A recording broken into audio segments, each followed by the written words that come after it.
zuri mnalifanyia hili kazi ili kuwajenga vijana wetu kulimudu soko la ajira la ndani na nje ya nchi.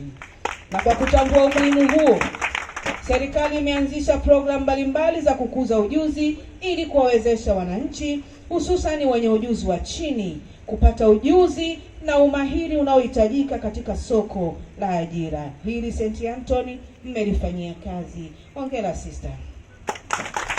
Lengo ni kuhakikisha kuwa ifikapo mwaka 2050 taifa linakuwa na nguvu kazi yenye viwango vya ujuzi vinavyoendana na mahitaji ya uchumi wa kipato cha kati, ngazi ya juu unaoongozwa na maarifa, teknolojia na maendeleo.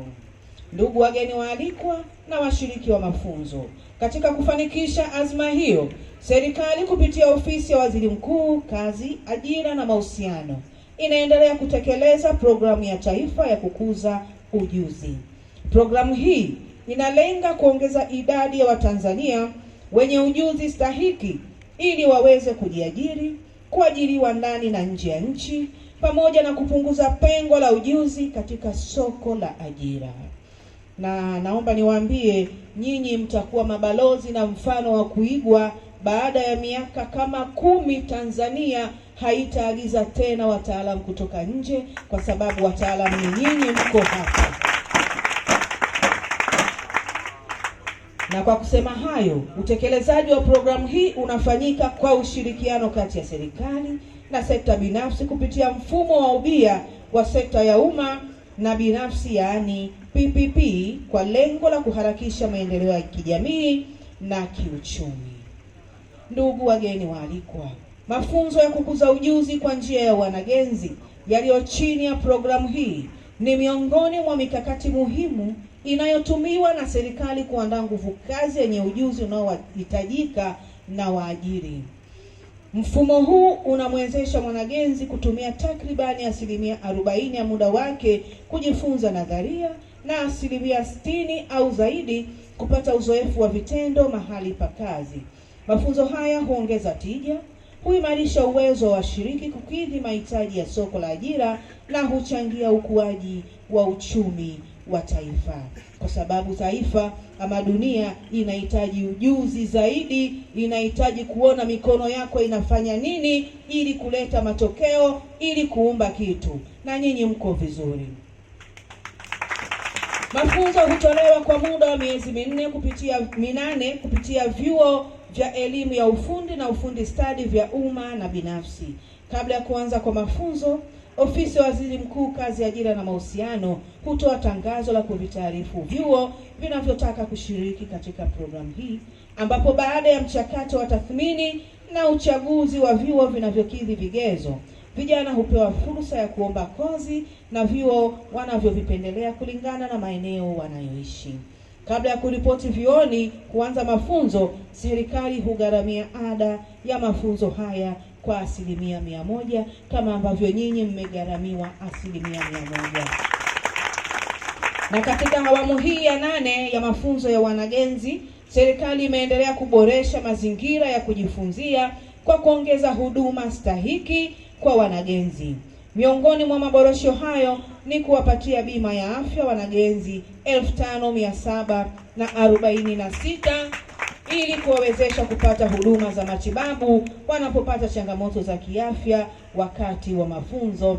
Na kwenye wasilisho lenu mmelitamka hilo. Kwa hiyo nyinyi wenyewe ni mashahidi wa namna gani serikali ya awamu hii chini ya uongozi wa Mheshimiwa Rais Daktari Samia Suluhu Hassan inavyowajali na kuwathamini vijana, yani mnadekezwa. Aidha, wanagenzi watapatiwa posho ya usafiri ya shilingi 100,000 kwa mwezi kipindi cha miezi 2 watapokuwa kwenye mafunzo ya vitendo sehemu za kazi. Wanangu, Mungu wape nini? Mpewe nini tena? Ufadhili 100%, bima ya afya 100,000 kwa mwezi kwa ajili ya usafiri wakati wa mafunzo kwa vitendo sehemu za kazi. Pigeni makofi Mheshimiwa Rais.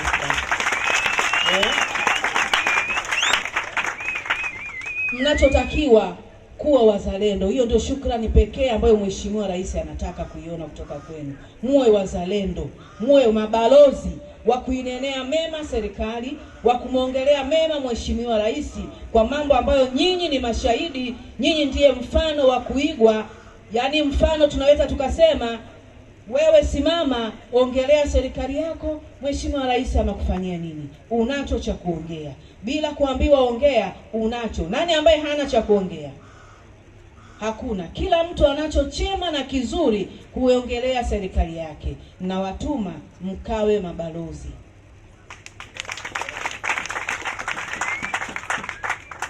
Basi nami kwa namna ya pekee napenda kutoa shukrani za dhati kwa Mheshimiwa Rais wa Jamhuri ya Muungano wa Tanzania, Daktari Samia Suluhu Hassan, kwa uongozi wake unaoweka kipaumbele katika kuwezesha vijana kupata ujuzi unaohitajika katika soko la ajira ndani na nje ya nchi. Mkuu wa chuo na management yako, ninawasihi muendelee kuwajenga vijana hawa katika misingi ya maadili mema, nidhamu, uzalendo na uwajibikaji kama ambavyo mmesema wenyewe. Aidha, hakikisheni mnakuwa na mifumo madhubuti ya ushauri nasaha na ufuatiliaji wa wanagenzi wanapokuwa katika mafunzo ya vitendo sehemu za kazi, na hili sister mliliongea kwamba mnalifanya. Vile vile endeleeni kushirikiana kwa karibu na waajiri katika kutatua changamoto mbalimbali zinazoweza kujitokeza wakati wa mafunzo. Wahimizeni kutumia ujuzi wanaopata kuibua suluhisho bunifu kwa changamoto zinazolikabili taifa katika sekta mbalimbali za uzalishaji na huduma.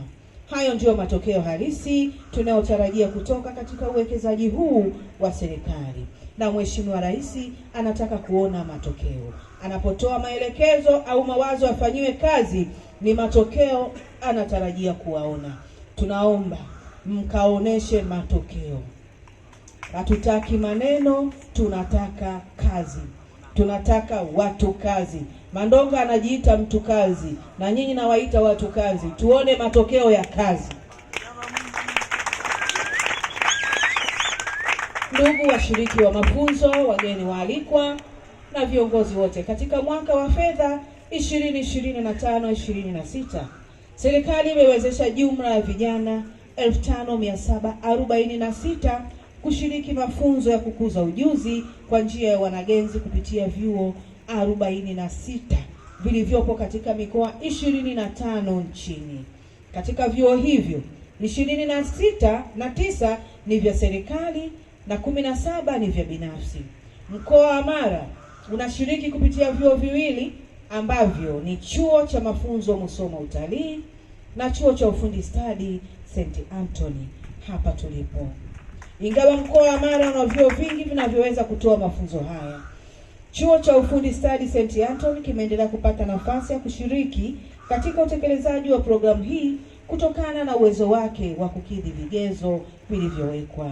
Hii ni fursa muhimu na ya kipekee ikizingatiwa kuwa zaidi ya vyuo 100 viliomba na kukidhi vigezo, lakini vyuo 46 pekee ndivyo vilipata nafasi hii ya kushiriki katika awamu hii, na ambacho St. Anthony kikiwa ni miongoni mwao. Makofi kwa St. Anthony. Ndugu washiriki wa mafunzo, enyi wanagenzi, fursa mlioipata ni ya kipekee na yenye thamani kubwa. Naomba mtambue kwamba wapo vijana wengi mtaani wenye sifa na mahitaji kama yenu ambao hawakupata nafasi hii. Mungu amewapa